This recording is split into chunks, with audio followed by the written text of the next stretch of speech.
Listeners want to feel close to the musicians they support, and most would jump at the chance to talk with their favorite artist one-on-one.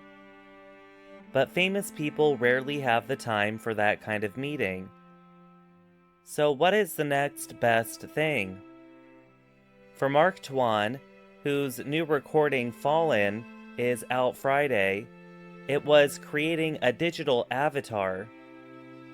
The Taiwanese-American entertainer from Los Angeles, California, is a former member of the Korean group GOT7. He partnered with Soul Machines to create a digital twin called Digital Mark. In doing so, Tuan became the first famous person to attach their likeness to the artificial intelligence or AI program OpenAI's GPT. The technology permits fans to talk one-on-one with Tuan's avatar. "It's very different. It's not really me, but it is me," he says of Digital Mark. It's a cool thing that fans get to interact with him too. Greg Cross is head of Soul Machines. He views Digital Mark as the future of fan interaction. Cross said, "We are only at the beginning of how this technology will change how fans interact with famous people and companies."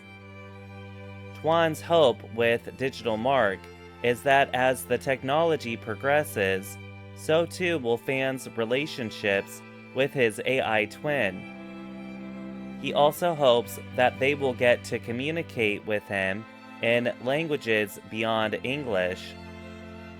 Getting Digital Mark to look like and act like the real Mark Twain involved a lot of work.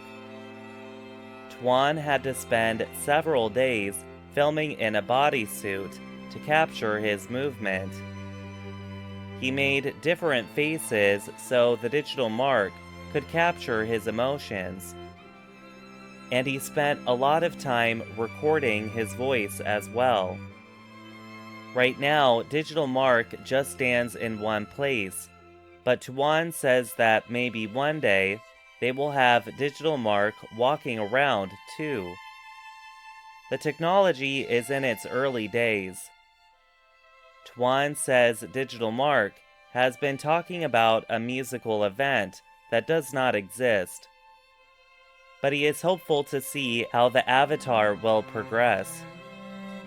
Fans have already been using Digital Mark to interact with Tuan about event dates and new music. As for concerns over how this kind of technology could be used in the future, Tuan is hopeful but has some concerns. "I've seen a lot of movies where robots take over the world," he jokes. "You never really know what's going to happen, but I think it is really cool." I'm Gregory Stockel.